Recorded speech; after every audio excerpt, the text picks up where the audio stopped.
Motor vehicle inspector aspirant இருக்காரு குமரேசன். குமரேசன் வந்து நமக்கு என்ன கற்றுக் கொடுக்க வந்திருக்காரு, நியூட்ரல் ஆக்சிஸ்னா என்ன கற்றுக் கொடுக்க வந்திருக்காரு. ஸோ ஒரு பீம் போடுவோம்.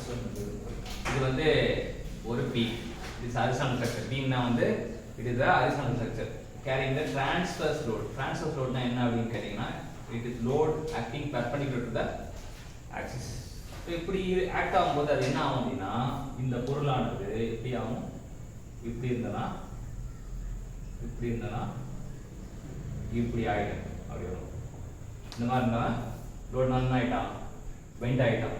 நடந்தது என்ன அப்படின்னு பார்க்கும்போது, இந்த பக்கம் சைஸ் வந்து பெருசாகும், கீழே வந்து சைஸ் வந்து என்ன ஆகும், பெருசாகும், மேலே சைஸு சின்னதாகும். ஸோ இன்னைக்கு நம்ம மோட்டார் வெஹிக்கிள் இன்ஸ்பெக்டரோட ஆஸ்பிரண்ட் கண்டுபிடிப்பு என்னன்னா, மேலே சின்னதாகுது, கீழே பெருசாகுது. எதனால? பெண்டிங் லோடுனால, transverse லோடுனால.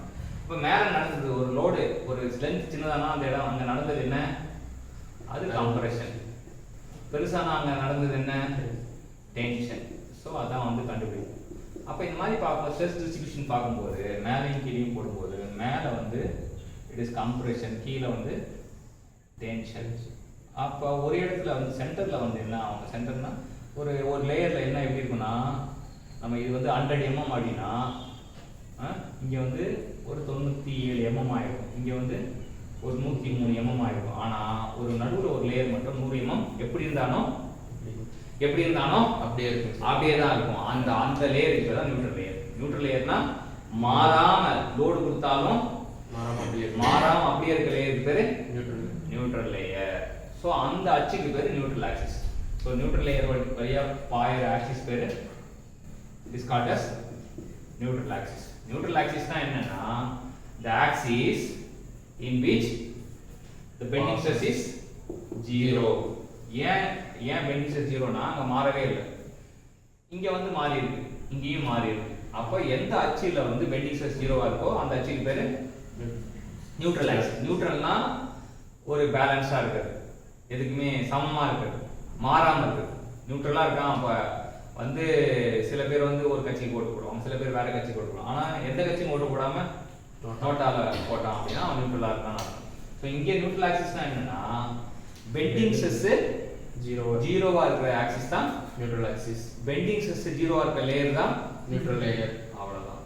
So neutral லேயர்னா bending stress 0வா இருக்கும். எப்பவுமே வந்து படத்துக்கு போனா ஹீரோவை பார்க்கணும், காம்படிட்டிவ் எக்ஸாம் போனா 0 பார்க்கணும். எங்க 0 வருதோ அந்த கேள்வி தான் வந்து காம்படிட்டிவ் எக்ஸாம்ல கேட்பாங்க.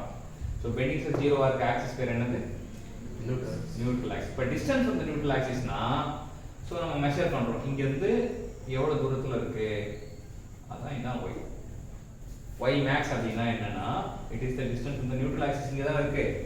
அப்ப நியூட்ரல் ஆக்சிஸ் வந்து எவ்வளவு தூரம் இருக்குன்றது தான் என்னது, y. இப்போ y னா என்னன்னா டிஸ்டன்ஸ் ஃப்ரம் தி, y னா என்ன, டிஸ்டன்ஸ் ஃப்ரம் தி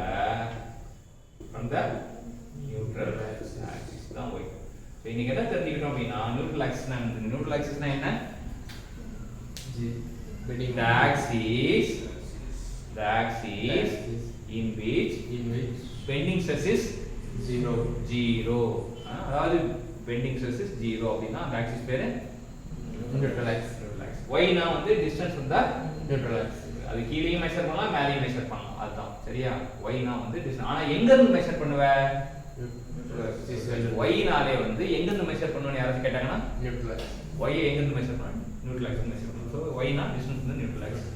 இதான் வந்து தெரியும். இப்போ நம்ம சர்க்கிளுக்கு வந்து இந்த y max வந்து எவ்வளவு வரும் அப்படின்றது பாத்தீங்கன்னா, சர்க்கிள் வட்டம் போட்டோம்னா நியூட்ரல் ஆக்சிஸ் இங்க தான் இருக்கும்.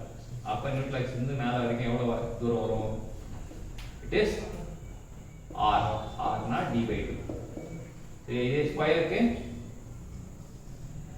நியூட்ரல் ஆக்சிஸ் வந்து இங்க இருக்கும். அப்ப இங்க இருந்து இது வரைக்கும் a/2. ரெக்டாங்கிளுக்கு இது b, இது d. அப்ப நியூட்ரல் ஆக்சிஸ் மெஷர் பண்ணா இட் இஸ் d/2. இப்போ இதெல்லாம் y யோட வேல்யூ.